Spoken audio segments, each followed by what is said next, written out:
tail, but she said, look at her pictures. Oh, baby. Sweetie.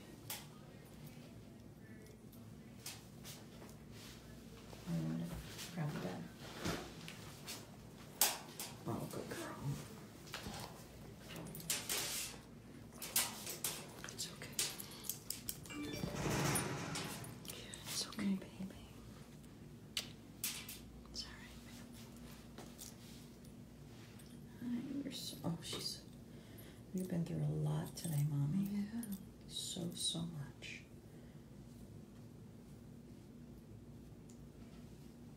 Hi, Susan. Hi, Carol. I'm just going to wait for a couple more people to jump on. It's a bug. Is it really? Yeah. You had a bug on you, Mommy? Yeah? Hello, everybody. This is Zoe and Leslie with 100 Plus Abandoned Dogs of Everglades, Florida. And we know that you guys have been waiting for an update, and it wasn't until now that we finally have results. We have been at Coral Springs Animal Hospital with our Bella, who was rescued today from a cruelty case of, she is emaciated, as you can see, her ribs and everything. Well, that's sub-Q fluids right there, but you can see she's just so skinny, and she was starved and neglected. And we brought her here because she was vomiting, and then she started to vomit blood, and we got very, very concerned. So we have been here since 6:30, and what they did her blood work, and they also took x-rays. The blood work came back not terrible. She has most of the issues that she has that show up on her blood panel are due to the fact that she is emaciated, she is malnourished, and that is what is causing those issues. The other thing that they tried to take an x-ray the first time, and when they tried to do the x-ray, she was so full, her entire intestine was full. Yes, she was impacted with poop. And so they tried to get her to go, and she couldn't go. So they ended up, and when they do the x-ray, they have to use, they have to put her out so that she's kept completely still. Yeah, so she has to be sedated. So then they had to wake her up because they couldn't see anything because she was so impacted. So finally they were able to give her an enema, and the enema worked, and she was, they said just a load of poop came out. Then they were able to again sedate her and put her in the x-ray, and they were, and from what they can tell on the preliminary test, it does not look like she has a blockage, which is a wonderful, wonderful news. We will have to wait until that is confirmed by the radiologist in the morning. They just gave her sub-Q fluids so that because she has not been drinking, that's one of the problems, which is probably why she was impacted. She has been so good for every one of these tests. She has not cried. She has just sat there and just let everybody prod and poke and do what they needed to do. And she's just, it's breaking our hearts that she's going through this. However, we are grateful that she was checked out. They said the blood is because between being emaciated and was it like irritation? Yeah, like an irritation from the vomiting, because she was vomiting several times today. They think that that's what was causing that. So our estimate, and I just want to show everybody because if you look at our estimate, we've been here since 6:30. It's now midnight, and we've accrued a bill of between $1,077 and $1,177.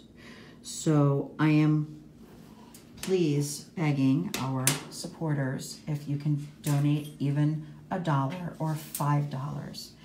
Every dollar helps. Everything helps us pay these bills. This was, of course, an unexpected emergency room vet visit. We didn't want to take any chances because if there was a blockage, it would have been emergency surgery for her. When the dog is vomiting blood, that could be very serious problems because she wasn't pooping and she was vomiting. So a lot of times that's the sign of a blockage, and we wanted to make sure that that was not the case. So if you donated earlier, thank you so very much. We are so grateful. This is Bella now. She's very sleepy. She is actually going to be released. She's going to come to my house. She's going to have her own room where she can just rest. And she's had a really rough day from going, from being at the kill shelter and being taken there last night after being removed from the horrific situation where she was. Thank you, Detective Judy Webb, for that, because you are the reason. And also Yvette. Thank you, Yvette. Thank you. For between Yvette and Judy, you are the reason why she is out of that hellhole. She's going to be okay. She's going to come to my house. She's going to be able to rest, and I'll be able to keep an eye on her all day, all night. And she's very sleepy, but I wanted to update everybody because I know that Amy was getting bombarded with people asking from, people that were wondering what was going on. And I felt terrible that we couldn't go live before now, but we didn't have any answers. So, baby, this face, who can do this? I don't understand. We don't understand. Leslie and I have been talking a lot while we've been sitting here for the last many hours, and we just don't understand. But she's safe now. She's safe with 100+ abandoned dogs of Everglades, Florida. And everything moving forward will be good things. I can start feeding her tomorrow. They don't want her eating tonight because of everything she's been through. She can have little, very small portions of food. She's on a special diet for now until she can put some weight on. But she can have just a little bit of food many times a day, several times a day. So again, our estimate is we're going to be checking out shortly, but it's going to be between $1,100 and $1,200. But we do know that her blood work shows basically the increased white blood cells could be from an infection or one of several other things, including being emaciated, and the other levels, stress. Yeah, and stress, exactly. So in her other levels as well, there were some things that were not where they should be, but they were all related to being emaciated and starved.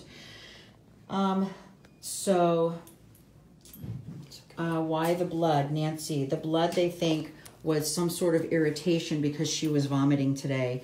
And they think that it got to the point where it started irritating something from within. So what we had to make sure was that there was no kidney problems or anything other than that, which the blood work seems to be showing that hopefully that is not the case. So this could have been a much worse situation, and we're very grateful that the test results show that she can come home, and she will just have to be really watching her. And she's on the fluids, and she's on anti-nausea medication as well. So let's see, I'm just reading some comments to see. We were originally told a year, but of course that's from the person who was neglecting and abusing her. So from the looks of it, it looks like she's about 3, right about 3 years old. And she is absolutely, I mean, right, Leslie, she's so perfect. She is so good. She has not complained. She hasn't whimpered. She's just been really just clinging to us, or now she's very, very tired because she's just getting over the anesthesia from having to do the x-rays. So she's going to get a good night's sleep tonight. And I just want to thank everybody for following. Thank you for all who donated to her care. Again, it's going to be between, you know, $1,000 or $1,100 and $1,200, right around there. So thank you so much for everybody who has donated, and anybody who can donate, even if it's $1, we do appreciate it. Bella appreciates it, and thank you so much to our supporters, because it's because of you that we are able to continue to save lives and to take to get the best care possible for the dogs that we do take in. So I hope everyone has a good night. This is our update with Leslie and Bella and Zoe with 100+ abandoned dogs of Everglades, Florida.